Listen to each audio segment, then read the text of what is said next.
Hi, my name is Belisle, and this is my Module 8 case study for EDL 853, Get This Kid Out of My Room. Just a summary of the case study. A third grade student's having increasing behavioral issues inside of his classroom, and it seems that the problems are stemming from his home life. His parents are going through a divorce, and his classroom teacher is becoming very concerned with these behaviors that he's displaying. He is becoming violent, and the special education teacher, who is a first-year teacher, is trying to find a plan that best suits the student while still providing support to the classroom teacher and keeping all the other students safe. Category 1 is problem identification and analysis.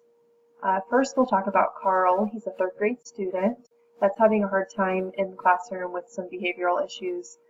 He has been diagnosed with behavioral disorder, and as I said before, his parents are going through a divorce, which has involved law enforcement on several occasions, which just kind of tells us that things are escalating at home, and he's under a lot of stress. And a lot of his behaviors have been aggressive and threatening at times, and it seems that most of his behaviors are geared towards his teacher and haven't quite been threatening to his classmates yet, but it's still of course, a red flag and concerning that the safety of other students might be at risk. Then there is Nancy Taylor, and that is Carl's third grade teacher. She has been a teacher for 10 years, so she's kind of getting that veteran teacher status, and she is well liked within the school, and her colleagues consider her to be a good teacher. She worked very closely with Mrs. Lewis, who was the former special ed teacher in the district who had retired or moved on after 25 years there. Mrs. Taylor is becoming increasingly concerned with Carl's behavior because she's just getting kind of scared because of his violent behavior and his violent nature. And she seems like she's just at this point where she just wants him to be taken out of her room and put in the resource room. So quite frankly, she really doesn't want to have to deal with it anymore, is what it sounds like. Susan Green is the first-year special ed teacher. She seems to be very by the book because when Mrs. Taylor brought up taking Carl out of her room and just taking care of it and getting something done immediately, Susan said, okay, we need to have a meeting. We can't make any changes to his IEP without consent from his parents, so she just seems to be very play by the rules kind of teacher, which I like.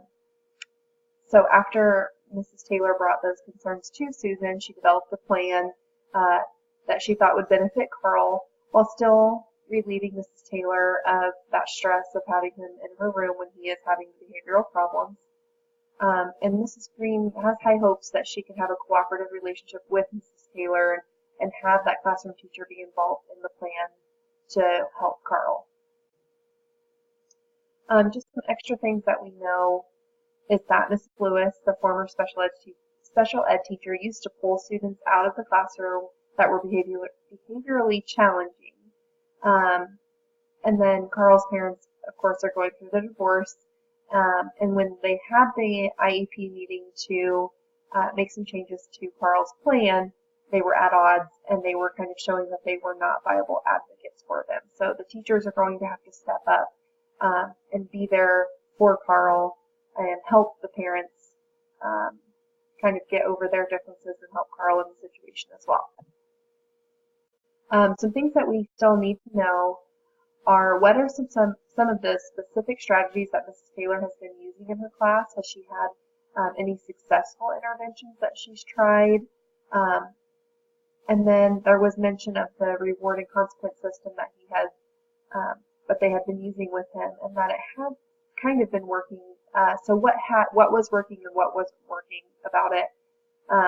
Is Carl being provided services with a counselor? Is he seeing the school psychologist on a weekly, daily basis? Does he have those services in place? And are the parents, Mr. and Mrs. Hughes, utilizing any resources for themselves as they go through this divorce, which sounds very messy if law enforcement is being involved and Carl's obviously acting out because of it, or we think because of it. So do they have any resources for them and their family?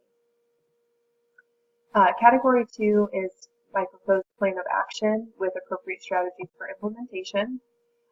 Just quickly going through the steps and then I'll elaborate more. But step 1, as the building administrator, I would call a meeting with all the teachers so I could get them on the same page and kind of set an expectation on what is expected for least restrictive environment, how things are going to work when students are becoming violent with either to themselves or to their teacher or to their classmates. But I want it to be known that just because a student is acting out, we can't just push them off to another teacher. The last thing I want to see in my building is the resource room being the babysitting room for students that are having a rough time in the regular ed room. So I think everybody kind of needs to get on the same page that we want our students to be in the least restrictive environment and also that we're following the IEP plan and that we're not deviating from that and not causing more issues for ourselves.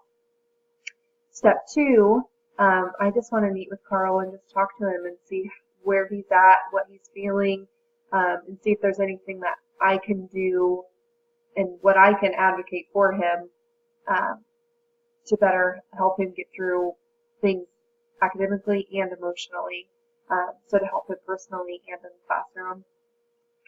Step 3, I would reach out to Mr. and Mrs. Hughes and just try to provide any resources that I can find, not only to help Carl, but to kind of help them so they can help Carl. What resources we have in the community to just help them become the advocates that they need to be for their children. And then step 4, I would meet with all the teachers involved, the school counselor and the parents, kind of like we had with the IEP meeting, but just make sure that it's productive and that everybody's on the same page to set up a detailed plan to assist Carl, especially when he's getting frustrated in the classroom and he's having those aggressive outbursts. Just what specifically are we going to do to help him in that situation and to make sure that we're protecting the other students and relieving the teacher from that as well. Category 3, resolve the issues based on promoting the success of all students. First, Carl needs to be in the least restrictive environment just like every other student. And it's important that all teachers and parents and everyone understands the importance of keeping him in the mainstream classroom as much as possible. There might be times that we do a pull-out time for him, so he can work on maybe some anger control or just some strategies that he can use when he is feeling aggressive in the classroom. But we just want to make sure we're providing that least restrictive environment just like we would any other student. And then Carl and his family seem to be in need of additional services. So again, I would try to just provide the family some information and some education on any counseling in the community, but also set up that support for Carl in the classroom during the day with our school psych or counselor provided. The teachers then also need to have the support that they need to best meet the needs of the students. So any trainings or information strategies that they can use to best help the students get through, and Carl in particular, get through the emotions that he's having so he could be academically successful. And then first and foremost, all the students need to be safe. So if Carl is too violent, then the plan that we set up has to be detailed and specific so everyone knows what happens so the students can be protected in case he does have a violent outburst that's not directed towards the teacher but maybe towards the student. So everyone just needs to be safe, and that should be a top priority. Category 4, debrief the problem by reflecting. So what was I thinking, feeling, and valuing? First, I was kind of wondering and thinking why was Mrs. Taylor so adamant about just getting Carl out of her room. It seemed like she was kind of wanting to push him off to to the resource room teacher and just be done with the stress and problem of it. And why did her demeanor change so much at the meeting? She had said to Carl's parents, "Oh, he's just a cute little boy, but I have so many other students in my class that I can't give him the attention that he deserves," which is a very nice way of saying it, but she wasn't really addressing the problem. She was just kind of sugarcoating it and trying to get him out of her classroom. So that kind of was a red flag for me. And then what exactly was the process when Mrs. Lewis was there?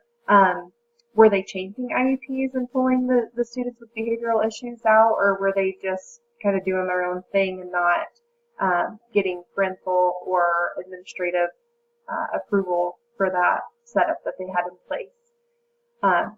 And then why was there not more administrative involvement in the situation? It sounds like the setup that was in place with each school having just a designated teacher, that there was some sort of gap in administrative support. So I think that was probably why Mrs. Taylor was expecting Mrs. Green to just take him out of her classroom, because that's what they'd done in the past, and there was no administrative approval or supervision of that habit that they had started. So I was also feeling a lot of sympathy towards Carl and his family, of course, because they're going through a difficult time, and it's affecting everyone in their family, and it seems like Carl was lashing out at school because of it. I felt a little bit of frustration towards Mrs. Taylor because I didn't feel like she wanted to take part in the plan for Carl. She wanted to be done with them. I was also slightly irritated with Mr. and Mrs. Hughes because as a parent, of course, they're going through a difficult time in their relationship, but I felt like they needed to be an advocate for Carl, and their conversation at the IEP meeting had nothing to do with him, but just their anger towards each other. I felt proud of Mrs. Green, the special ed teacher, because I felt like she was very professional in all of her interactions with everyone, and that she had a lot of ambition and care towards the plan, and I valued her effort that she put into making a plan that she felt best benefited Carl, but still was relieving to the teacher, Mrs. Taylor. I also valued the parents' willingness to make changes for Carl's plan, even though they just said, "Okay, just give me the papers and let us sign," and they weren't sincerely involved in the process. They still were open to the professional opinion of the teachers, I guess. So I valued that as well. Some unresolved issues would be, how is Carl going to respond to being taken out of the classroom when he's displaying violent behaviors? Will that then make him also more mad, or what will that look like? Mrs. Taylor really wasn't taking an active role in helping Carl, so what training can I provide to my staff so they want to be actively involved even in difficult situations? And then, of course, the lack of administrative support and supervision in each building, so what changes can be made to improve that setup? And then reflecting on Standard 2, how did I promote the academic success of every student? Just advocating for a least restrictive environment, and addressing emotional behavioral needs to enhance learning, and removing Carl when needed so other students can have academic success as well. I feel like that would help everyone in the situation become, or all the students become, more academically successful if we're removing any stress or risk or violent behavior that could be present in the classroom in those situations. Same with well-being, providing the resources for Carl and his family, I felt would give them support. Keeping the students safe by setting up a plan to protect not only Carl but the other students in the classroom, and then providing my staff with the resources and education that they need to nurture students while they're at school and help them become academically successful but also emotionally happy. And then just having a good environment for learning, I think, enhances the instructional learning for students also. Providing more staff support for my staff again, of course, and then offering resources to all stakeholders, so the parents, teachers, and the students, will foster more effective learning. Thank you and have a good evening.